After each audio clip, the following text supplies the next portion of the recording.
Hey guys, hope you're all doing good. I have a real cool video for you today. Yet again, I'm back with another XPS craziness build. This one was always a fever dream of mine since I was young.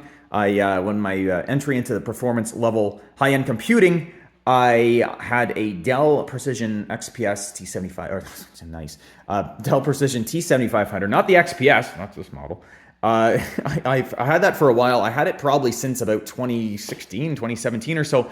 And it was great. I got it off a guy. Some of the RAM slots were kind of screwy on it. So I actually ended up buying, when I had my computer shop, I had bought another couple of those T7500s. I've had maybe 3 or 4 of them. Ended up swapping the board, upgrading the RAM, swapped the chips from the E5640 or E5620 was in it to X5650s and then into X5680s. So something with that system is that it's obviously an OEM and you can't really do a whole lot to it. It's a very weird sized board. The case is gigantic and there's not really a lot of options. But something I've always wondered is that the Precision, oh my gosh, the XPS 710 and the 720, whatever, they have the same size case, and I always wondered if I could put the Precision in there, but I didn't want to butcher that system because when I had it, it was quite good at the time, and I didn't want to wreck anything. So now you're talking 10 years later, I still had that machine because I'm pretty partial to it, and I have a XPS, and I'm conveniently selling a whole bunch of my stuff because I want to sell my house and move into the country out of the subdivision and get away from everything.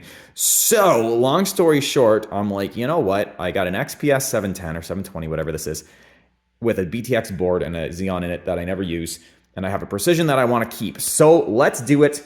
Let's see, and let's make this work. So what I'm going to do now is I'm going to keep going here, and but I'm actually going to cut the video and I'm going to insert my kind of think tank sort of scenario. What I did with this, I have some videos of me building in progress. So I'm going to stop the video here now. I'm going to insert those videos, and then I'll come back and I'll show you this thing when it is all done.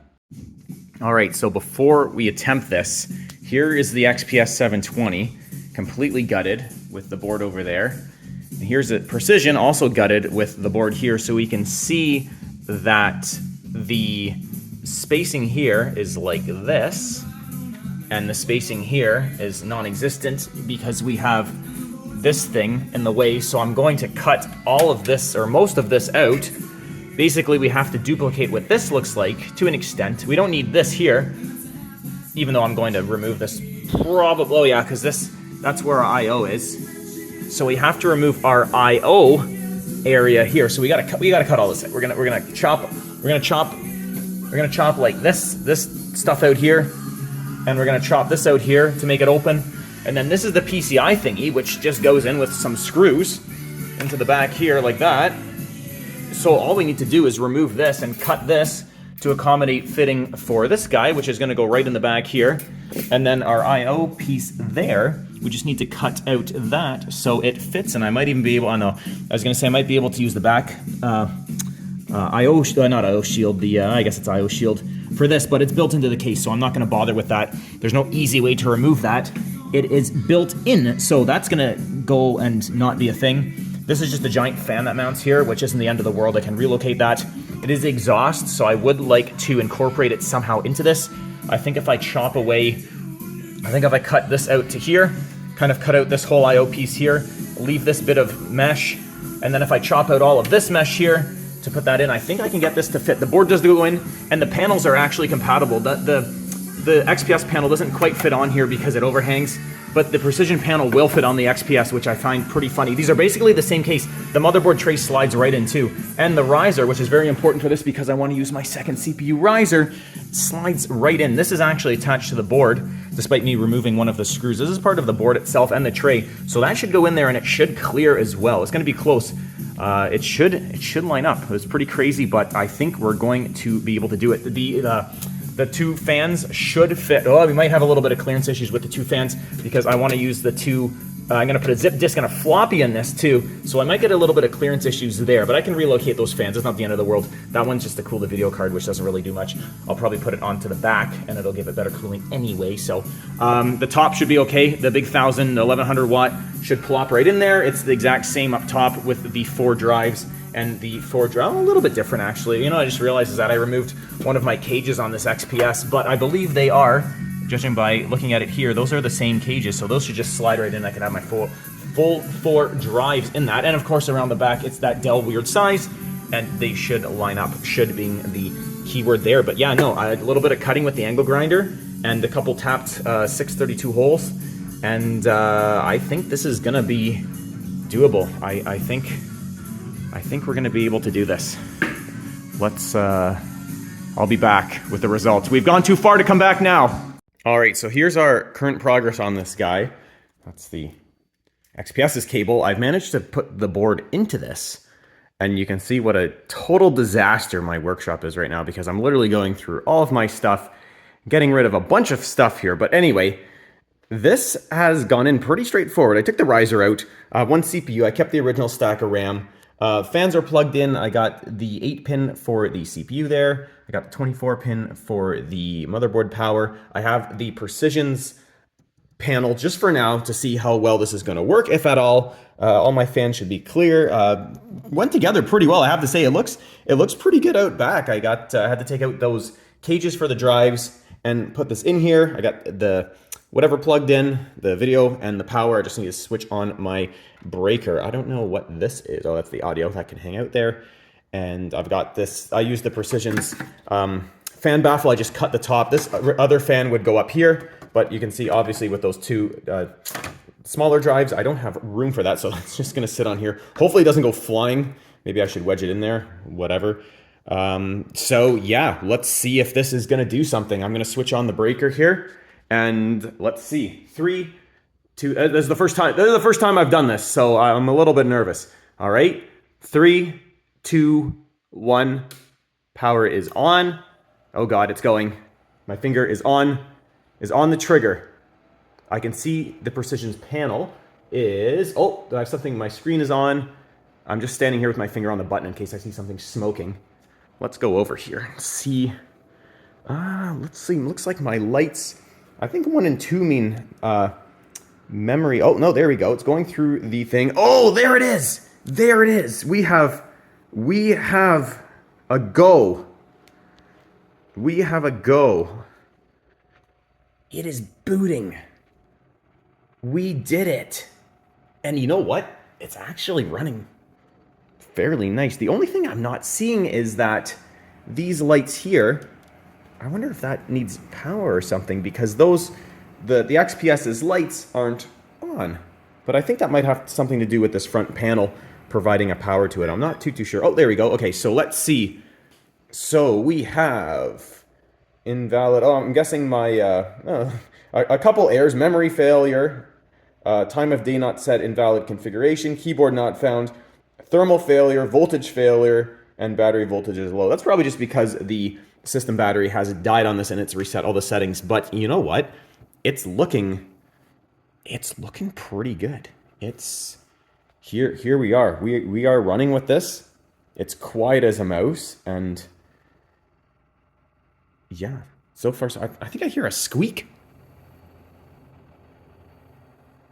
Or maybe that's my washing machine. I'm not too sure, but I'm going to stop the video here now. That's the first power up for this, and so far it's looking pretty good. I'm happy. We'll be back with this finished up. Okay, guys, so now we are back, and I hope you enjoyed those videos of the building of this thing.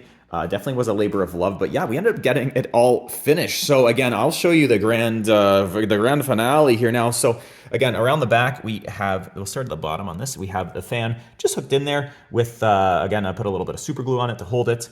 We have our dual gigabit Ethernet, our 660 Ti, our PERC H710P, which is the performance version that has the 1 gig of cache versus the H710 standard 512 meg. Our VIA IDE RAID SCSI controller, which is interesting, and that's definitely a mouthful, and our Audigy 2ZS at the top there with our speakers plugged in, our Logitech, whatever the heck those are.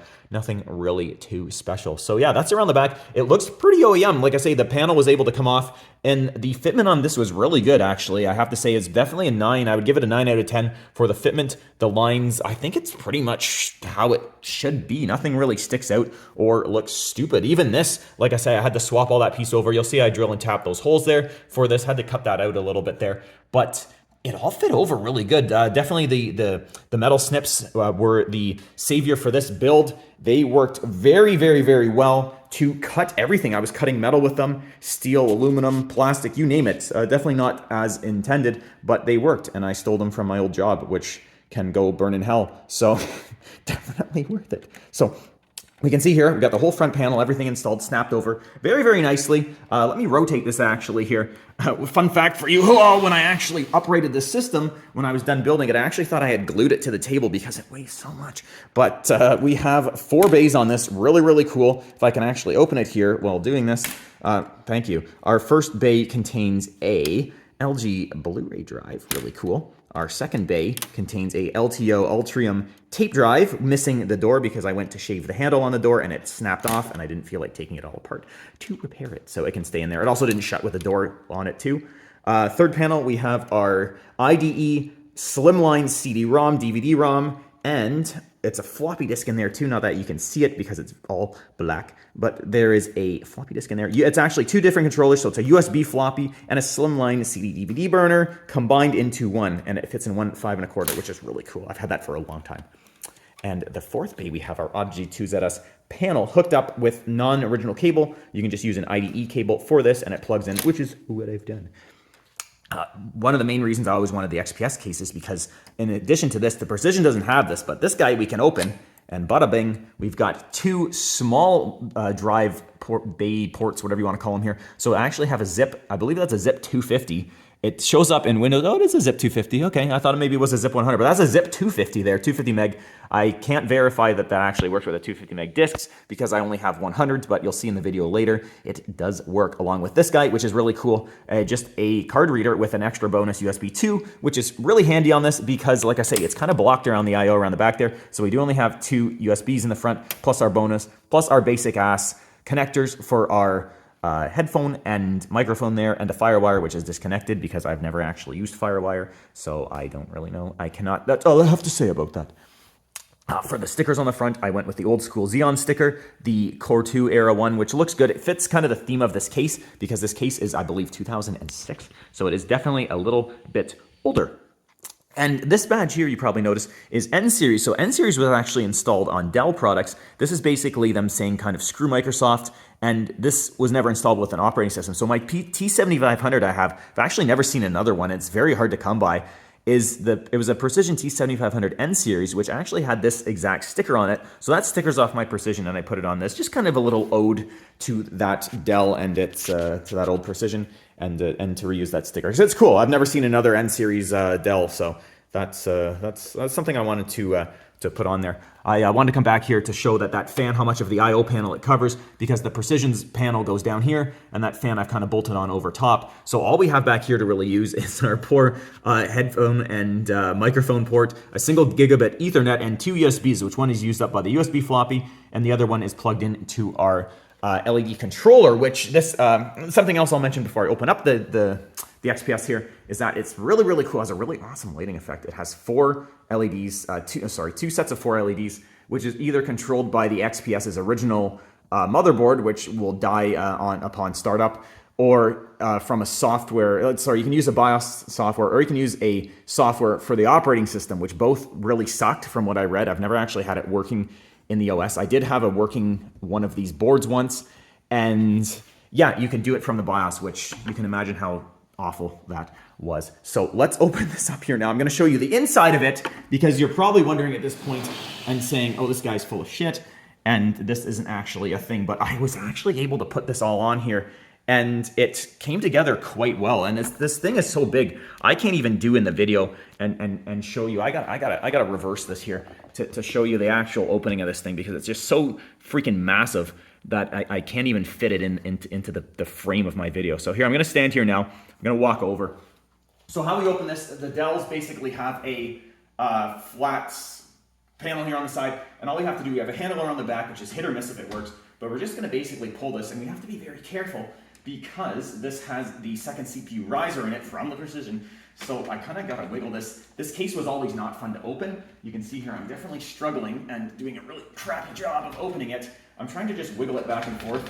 Again, you can smack this panel to get it open, but I don't want to do that. So it's definitely not gonna cooperate now that I'm actually making, oh, there we go, making a video. But there we go, we do that. And then what I like to do is just fold this down. I did always have fitment issues with this in the Precision, and it was always a bit of a pain in the rear. So, well, there we go. We pull it out. Mission accomplished. Make sure our riser is not falling apart there. And we will go back to our video. So, you'll see in here now, there it is in all its glory, the precision in this system. It is awesome. I am so happy. This thing is just look at that. That's just something to look at. It's next level. So I don't even know where to start on this. Let's start at the bottom. I used the Precision's fan baffle. I had to cut the top piece off because we can't fit our fan. This is about the same size fan, I think. If anything, this one's a little bit smaller. I want to say it's the same size, but that fan would mount up here, but our clearance, we're going to run into our two smaller drive bays, so I couldn't do that. We had to stop that. And speaking of stopping, I'm actually going to grab my LED light here so that you can have some light and you can see this a little bit better because it is kind of dark in here. So we're going to do some splunking. Oh, that's much better. There we go. Nice LED light. LED headlight, which works really, really good. I'm a huge nerd with my LED headlamp doing this. So yeah, we got our fan shroud in here. The original Precision's fan, our original heatsink on there. You can see it tucked in there. It's not the big long one, but it works fine. Here's our RAM riser, or sorry, our CPU and RAM riser, I guess, which slides right into the board. I did have to shave down the...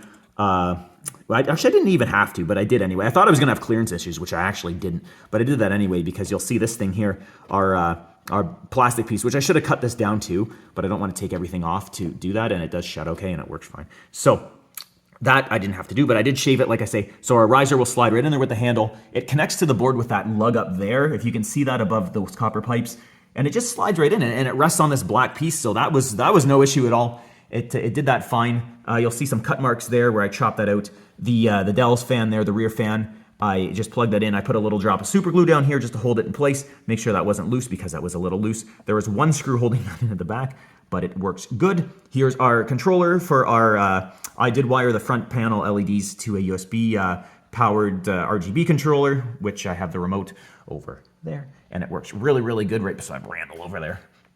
The CPU, the second fan, this is the cage fan. The video card fan, whatever you want to call it. This one I moved here. I thought I was going to have to put this in a bit more because I do have the bump of the side of the case. However, it did fit where I did have it. I believe that's actually to hold the battery backup for the Dell Perk RAID card, which I ended up just cutting that out of there and then drilling a hole and screwing it in, which it works really good. This is a little bit loose, but when the side panel goes onto this, it actually holds it in place. This is more just, it kind of clicks in. It's more just to direct the air, so it doesn't really do anything structural with the case. But it is, like I say, it is a little bit loose, but it does work okay. Starting with our cards again, we have our Ethernet card plugged in down there. Our Asus 660 Ti, which is pretty awesome. I did run, you'll see that the fan is very close to our RAID card, our H710 with the battery backup. I did put a little bit of sticky tack there just to make sure that it doesn't fall and lower with heat and start jamming into our GPU fan, which works very well. This is an old school Asus chipset blower fan, which I just put a drop of super glue on there. And super glue, I know that's horrid, but it works really great. Just hooked up to 5 volt, and that will basically work as a ram air system to blow onto our heatsink for H710 and keep it running nice and cool and not overheating, because this is not a rack server system and it doesn't have a whole lot of air going to it. But above that, we have our VIA card, IDE, SCSI, SATA, serial port, RAID. You'll see why I call it that in a second, because in Windows it identifies it as like 10 different things. But it is a VIA, IDE, and one SATA adapter. It does not have a BIOS, so you cannot boot from anything, but it works great to hook up IDE, because the Precision, the one thing it does not have is IDE controller on it. So unless you want to use the SATA as IDE, but that's not, doesn't have a connector for the ribbon cable. Won't work. And then our last thing, we have our Audigy 2ZS tucked in there underneath the panel. The ribbon cable for the front panel underneath there. Now getting to the front panel on this, massive pain in the ass. I wanted to use the XPS's one. However, good luck. You sly son of a bitch. Does not work.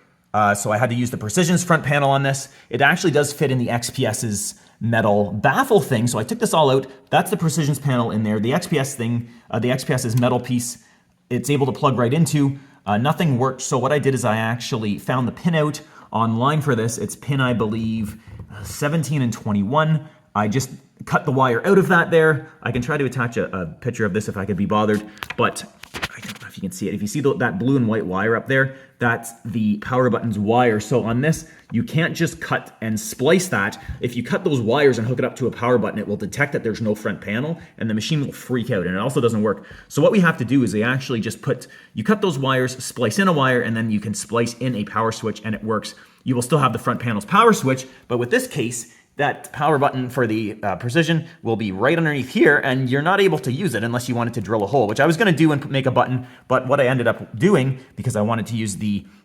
XPS's button right there, is I just took that apart, found myself the pinout for the wires, and then I spliced in the buttons, 2 wires with those white and blue wire into the Precision. What a mouthful. I spliced in the 2 wires from the XPS's button into the Precision's cable, and then the power buttons for the... Let me try again. The power button for the XPS, I found the wires, and then I ran it with these 2 wires into this Molex connector. Come on, light, help me out here. And that gives us power for LED light power for the XP. I'm sorry. It's that just runs off of 5 volt. That's plugged in. It's a lot of splicing and yeah, it was a lot of. God, it worked. You'll see in a second here when I run it, but you'll see I wanted to cable manage this as best I can. You see that quickly went from being okay, a dream, to good lord, it's not cable managed. I basically am trying to run a monster sized computer with about 3 by 5 inches of cable management space. So especially when I'm running, that LTO drive is gigantic and just shoves right in there. But I ended up getting it all fitting in there. And my Blu-ray drive, the SATA port is actually broken. So I just kind of jammed the cable in there with a bit of glue and it actually works, surprisingly enough. So ta-da. Second IDE cable, running 2 sets of IDE cables. One is for the sneaker, the cheater for the Audigies card. The gray one, that goes in there, that's hooked up to the Audigies front panel. And then the VIA RAID card is black one, and that goes into the, you can't even see it. I did a good job with this. It's tucked in, you can't see it. It's tucked into the zip drive, and then the zip drive is the slave, and the slimline up there, again, you can't see anything, is the master. This video is useless. You can't see shit all on this, but we're trying. You can see how I did it. I'm explaining it, but you have to go by my words, because me visually doing this doesn't really show much at all. But that's about it. The buzzer, I just kind of stuck the buzzer in here, jammed it. What I don't like about these buzzers is that they have an open circuit board on the back, which is kind of concerning. I don't know why Dell didn't like sink that in or put a piece of like plastic over it, but anyway, that's there. It's literally jammed in beside that fan. We have a 4 terabyte, 2 terabyte drive, and connected to the RAID card adapter for the, it's only a dual port. One cable for the RAID card goes into the LTO drive, and the other cable goes into the 240 gig Samsung SSD that I have in there in the thing. And fun fact with this, you'll actually see there's another 1 terabyte laptop drive in that adapter, which I actually glued them together. It was in a different system, and they're actually glued together so tight, I don't think I can separate them without breaking it. So that drive is just out there. The 1 terabyte laptop drive is literally just permanently epoxied to the SSD, and it won't come off. So it's just in there. It mates for life, apparently. But yeah, that's the system here. I'm gonna attempt to put the panel back on here for you, and you'll see that this runs pretty good. I'll fire it up for you too, and let's do it. So here, let me put the panel back on. I want to show you how close the fitment is for this, because it is so close that it's you won't even believe this when I do it. I gotta show you how it closes. So the best way I've found to do this. And again, the Precision is the same way. This case is very similar to the Precision in the means that it's basically just the Precision's case, just with some different stuff changed around in the back. So with the same thing with this, this is going so poorly. You basically got to push this in here, and then say a prayer. Let me use my camera. You got to basically shove that in there, and then come on, don't you fall either. And then say a prayer that is going to actually close. And then once it gets it, it actually just kind of easily, just like when I was taking it off there a minute ago. It's not really a good design. The camera's in my way. I'm sorry. This video is just something. This video is just something else. Let's do this. Let's do it for Wakanda. Wakanda forever. This is the Wakandian game. Why is that not going? Why is it falling off? Just stay there. Just stay. It was good. It was all great before I wanted to make this video for everybody and show you this thing. And you can see my struggle And like Jay-Z or Nas or whoever said that with the everyday struggle. Why was this not? Aha! There we go. So see how I did that? You just basically have to wedge this in there, and then once you get it, it lines and then it just goes. I'm gonna put my hand. You can't see. Let me move this. I'm gonna put my hand. You can see there how just close those things are. And this, I should have cut this, but whatever. Because when it goes in, you'll hear it. See that? Hear that pop over there? So basically, it's the same with the Precision. It's a weird system, but it does work. Basically, it flips over, and then it actually works as a support for the baffle. And then we can just shut and close our panel, and you'll see here, I don't think I can really show you again, I apologize. Actually, you can. You see that when it goes to close this, I like to pull the handle, and there, that's closed, and that's all it is. It's actually, once it's done, it works really good. And the fitment, again, is like perfect on this. It doesn't, there's no issues. I'll even try to shine my light in here, and you can see the fan. You can't, but the fan is great. It fits, it works nice. I'll just shatter my back to just turn this around. Let me flip my breaker here, and you'll see how nice this runs. When you plug it in, it does turn on for 2 seconds, like a self-test, and that's that. I'll do a startup on it here now, and then I'll show you it running in Windows. Let me try to push it back here a little bit. You'll also hear how quiet it is. It runs like so nice. Let me zoom out the video here, and you'll see you got those lights. Let me grab my my remote here, and I'll show you the different colors that we've got for this, which are pretty cool. We have a choice of a few. You just kind of got to stick it in there. We got a blue, the various RGB colors: green, blue, whatever, white. My favorite is personally the purple. I think it looks really cool with this. Gives it a kind of futuristic look. But I'm gonna put this right here. It's kind of a cool shot, and you'll see here when it posts in just a second, because it does take a second. There we go. There's our Precision T7500. You see that post there, of course, our screen, so you know I'm not lying after I just showed you the video of the entire guts of this thing. That's our perk card loading. It's going to see the one drive, the 240 gig drive, and that's really about it. There's no other adapters. I did disable the onboard, what you call it there, the onboard perk, I believe 6i controller, because it sucks, and that SAS is only SATA whatever, SATA 2.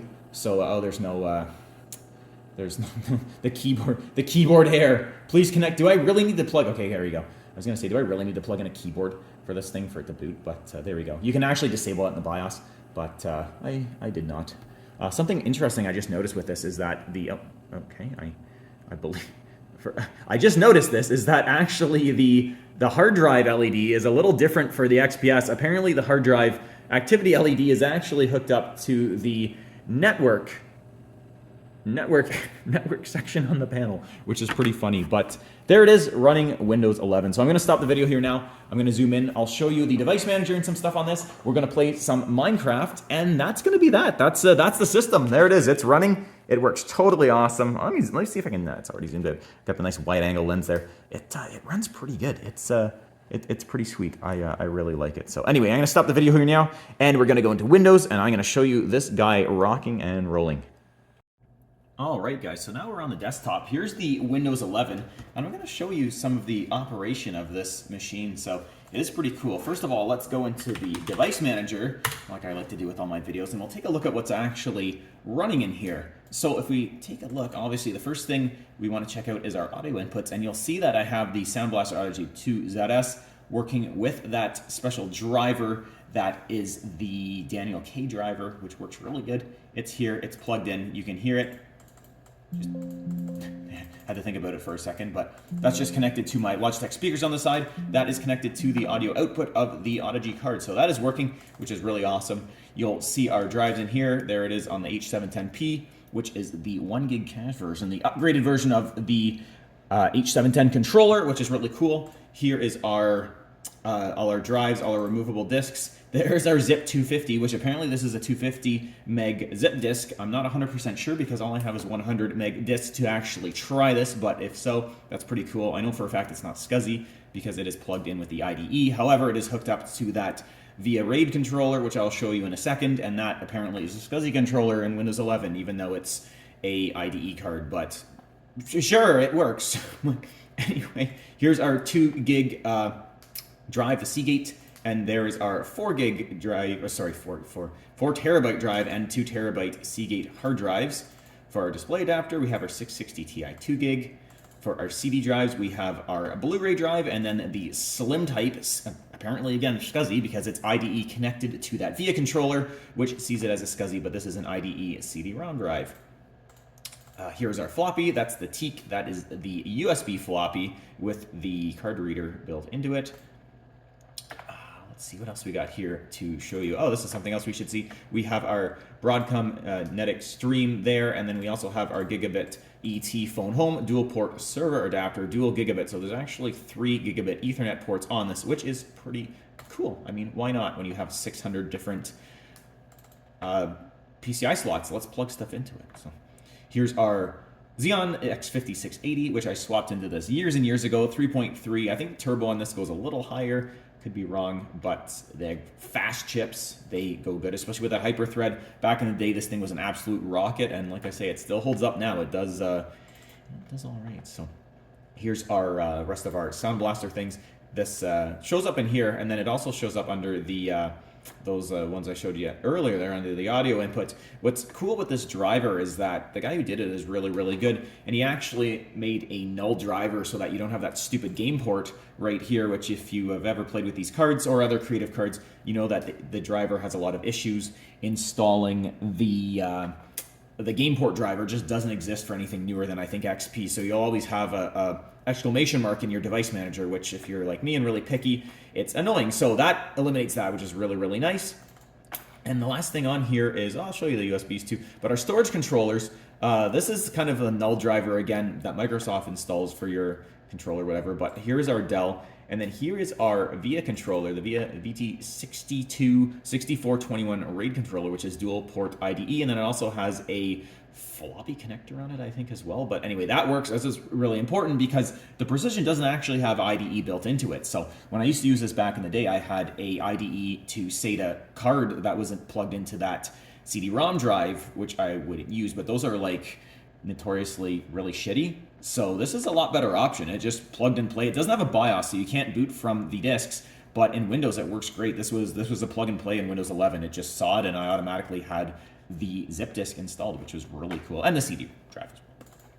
Regardless, here's rest of our USB things. Nothing really too important in there, but yeah, that's a clean device manager, which is pretty cool, not going to lie. How I installed Windows 11 on this machine was a little unconventional. So when I was using the LSI controller, I had a lot of issues, as if I mentioned. So when I upgraded to the 710, the PERC, the Power Edge controller card there, the SAS one, that's plug and play with Windows 11. However, this system doesn't meet the requirements, and you will get blocked with it. So I didn't want to screw around too much. So what I did is I actually installed Windows 10. I believe the version is 1902. And then what we do is, this is a good workaround for systems that aren't compatible. It works very, very good with the new version of Windows 11 because Microsoft is very sneaky, and you can't just put this on a USB with that Rufus or whatever anymore and install it. It will not work. So what we have to do is install either the older version of Windows 11, or to make it even easier, just a version of Windows 10. And then all we need to do is mount, see this command here, all we need to do is mount this, right? We right click on it, I'm not gonna do it now.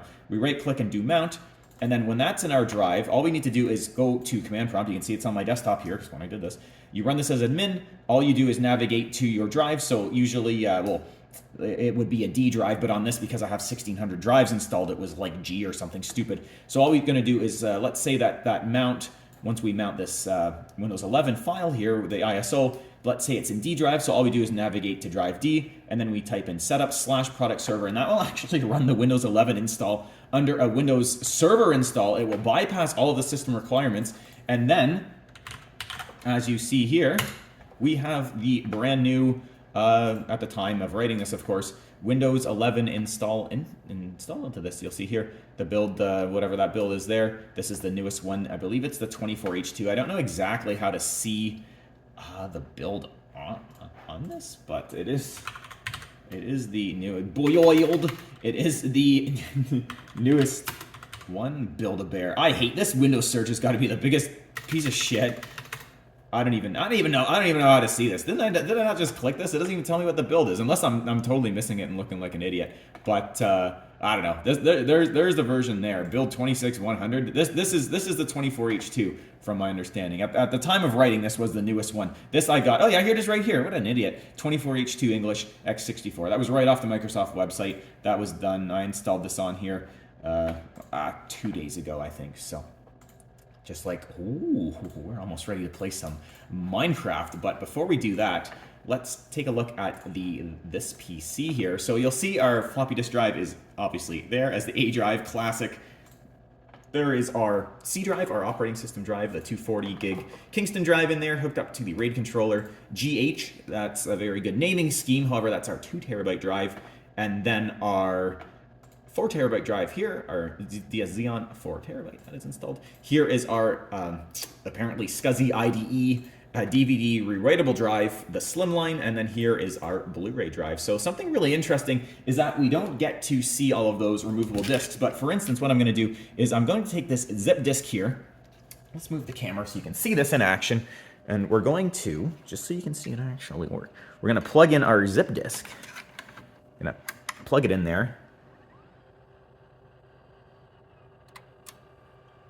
No click of death, which is a bonus. And then if we go over to our screen again, that disk should pop up here in a second with our zip disk.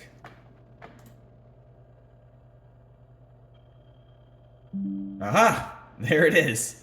And now we can click on our zip disk, and you can see I have a folder that apparently says IO device error, and a folder that says penis, and a text file with the date of 3 days ago when I put this in here. So that's working, obviously, as you can see. Pretty cool. That's, I believe these are from, the late 90s. So to have this like 25 years later, plus minus, that's pretty cool. It works good. I definitely think that's a cool feature. I've never really used the zip disks too much, but I mean, to have one in this, I mean, why not, right? I mean, it works. So another thing I'll show you is the compact flash card, which again, pretty cool, pretty straightforward. These were kind of the thing to have, I think, back in the day, because they were like a flash drive, but more edgy, I guess. But basically that, we plugged that in and we're right away installed on here. I've got some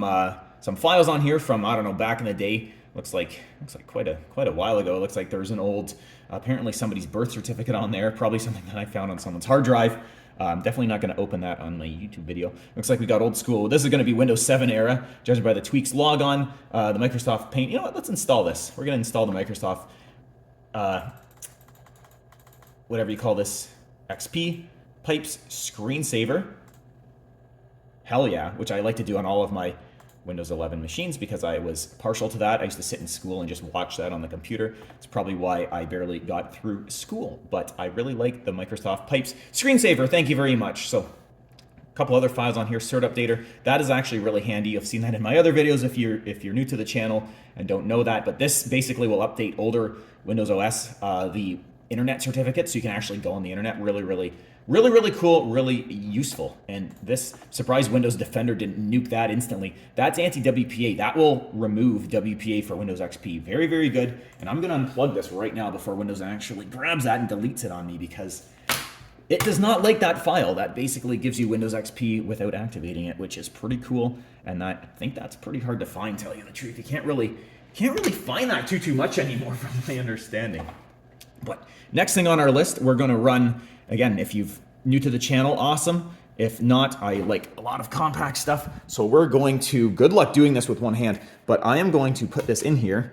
And again, let's see. Oh, look at that Odyssey panel. Oops, get in there.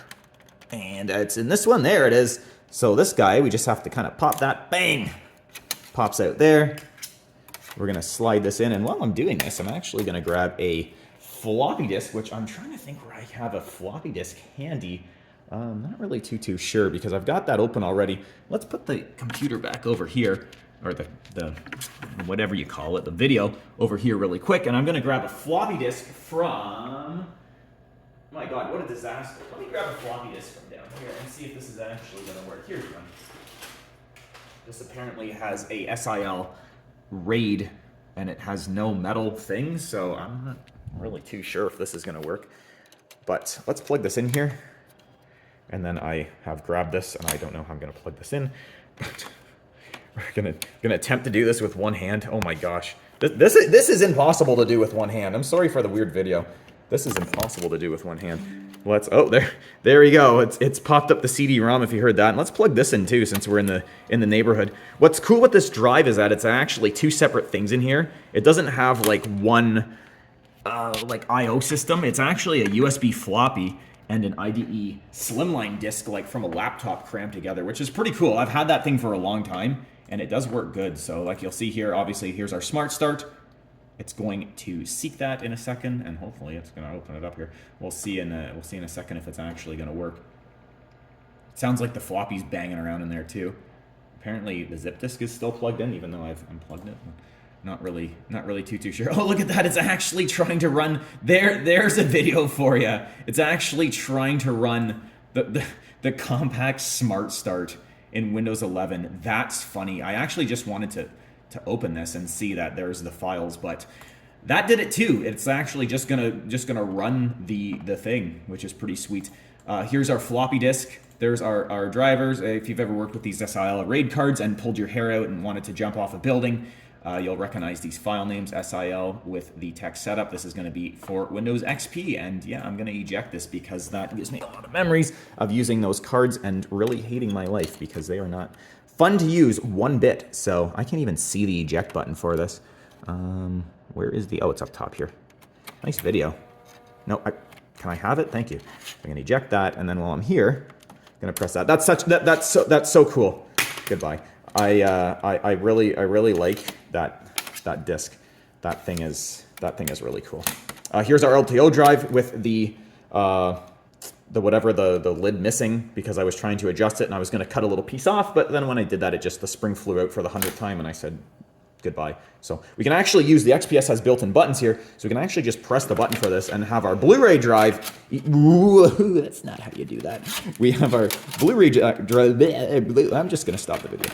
We have our Blu-ray drive eject, and we can just actually use it as the good engineers at Dell intended, instead of jamming crap in there and hoping that it works. But Blu-ray drive is pretty cool. It's very fast, very awesome, great for if you want to spend a lot of money on Blu-ray discs and never use them. But yeah, it's cool. We can also eject there. And actually open properly this time. It actually runs pretty good, I have to say. The disc is the case, I mean, works well with the discs. There's our Smart Start disc back again. So that's basically that. I think that's everything in the machine that you can do from the front and the back. Again, this little panel here opens and closes with our zip and our whatever you call it, card reader in there. Again, I can't close that because, like I said, I've only got a couple USBs, and I do have my Wi-Fi plugged in just for this video. Ideally, I would want to use this on gigabit Ethernet. However, I did not run gigabit Ethernet to my basement. And it looks like we've got 30 minutes. Ooh, right in the nick of time. Look at that. Right in the nick of time. I don't even need to cut the video. Let me guess. I need to sign in 300 times. Had to cut that out because I had my email, and I really don't want a bunch of mushroom photos in my email. Or getting signed up for who knows what dating sites. Why is this in like Microsoft Sans Serif font? There you go. Just casually forgot to load the font pack for Minecraft.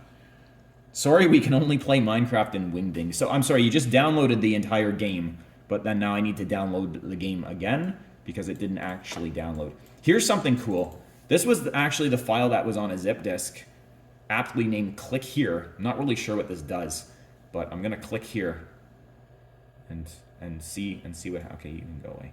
And see what happens. Ah, yes. How many ways can you use your zip disks? Choose any of these categories to find out how iOmega and our software partners make managing and sharing your data faster and easier than ever. Hell yeah, that sounds kind of horrifying. This game is simple, just watch the drum sequence. Do I like click it? Good job! I don't even know. It didn't even click. You. Is it 1, 2, 2? I didn't. Why didn't? Do you just hover on it? 1, 2, 2. Good job. Yeah, thanks. Okay, main menu. Go. Why did it go from 2 to like 16? What are you doing? What is this? I'm sorry, is this actually going to the iOmega website? Does this still exist?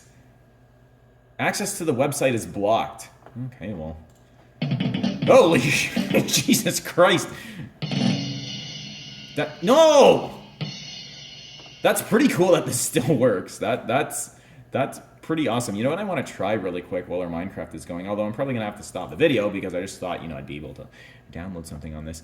I want to see when this, there it is, modified Monday, July 31st, 2000. That's a 25-year-old, actually, you know what? 25 years and 1 month old piece of software.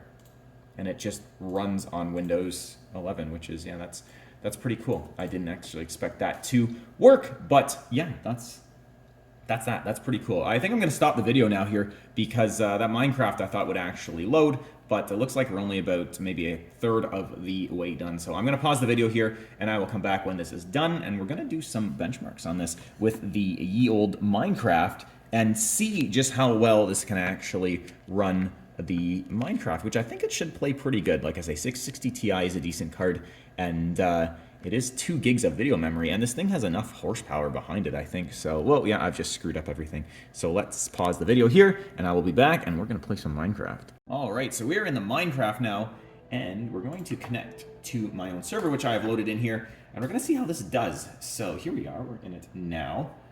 Looks like we're playing pretty good. We're just running about 55, 60 once we get loaded in here. This screen only goes up to 60 frames per second, but I'm also in the my village, which has a ton of stuff in it, and things are running around, so this is probably not going to be the best thing to test on. So let's fly out of here. Actually, you know what? We'll do it. We'll walk around here first. Let's do a tour. One thing I will say is that the colors on this monitor look really nice.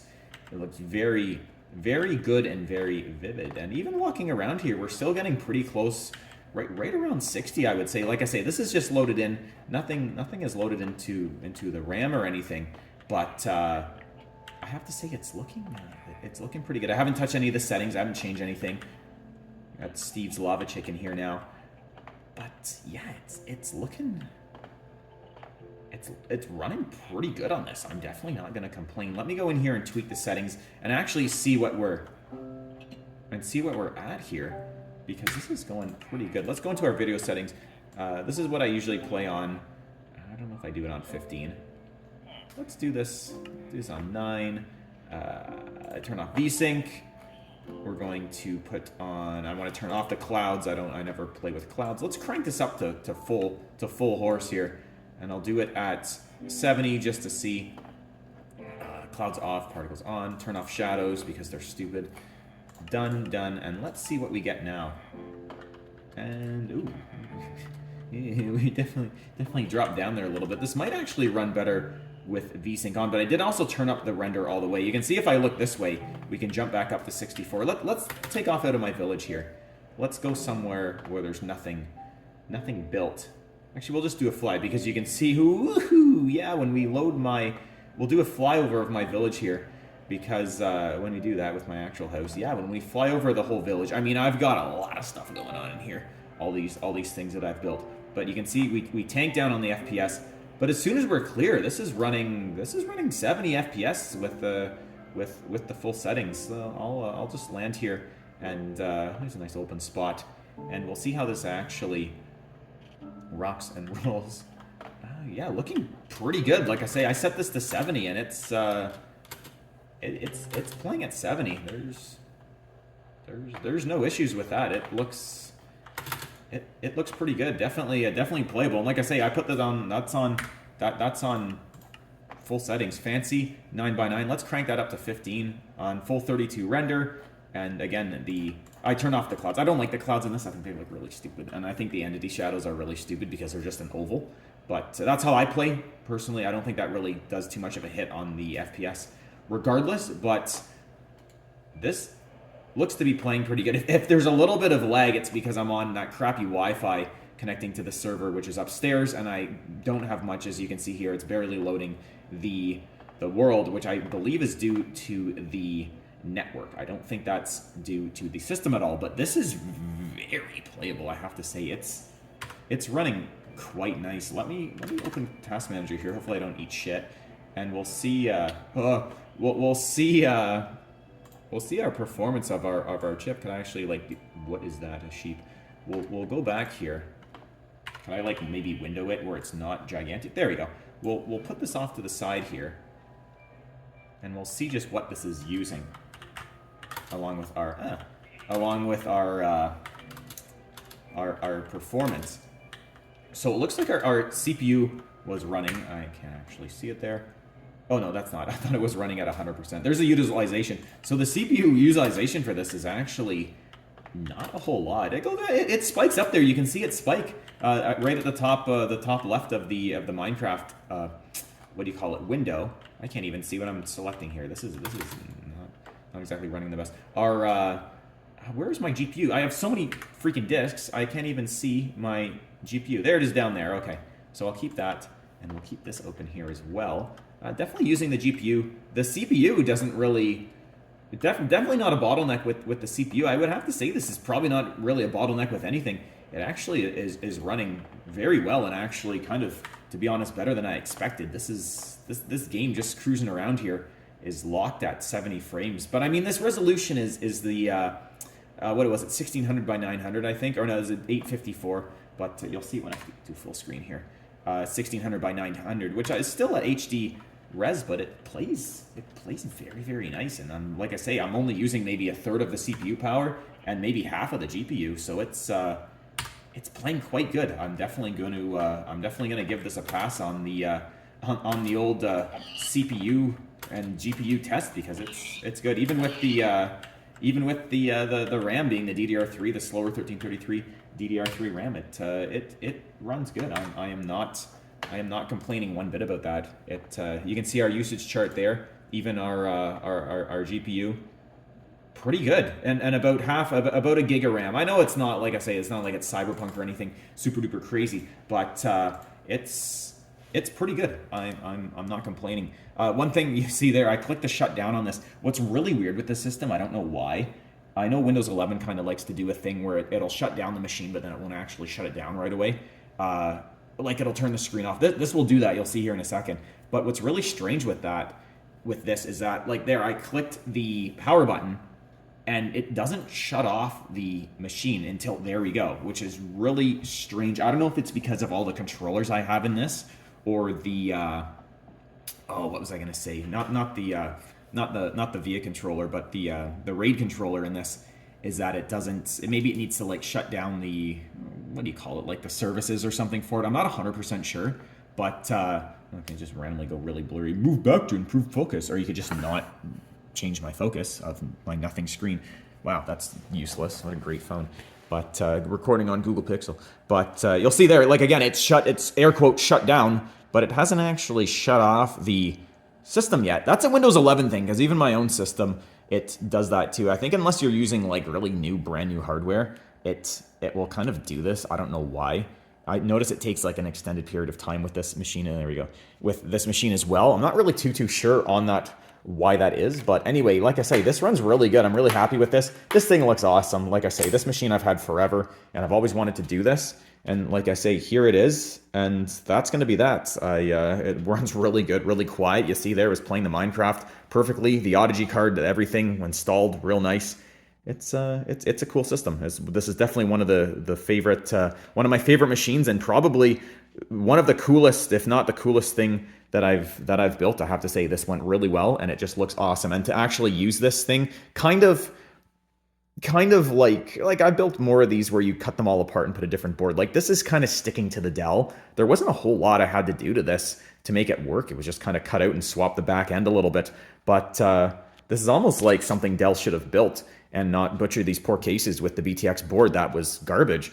But yeah, here we go. That's the precision in there. And that's going to be the video, everybody. I hope you all enjoyed it. I hope you're all doing good, and I hope to be back soon with some more content for you. So anyway, you guys take care and have a great day. Bye for now.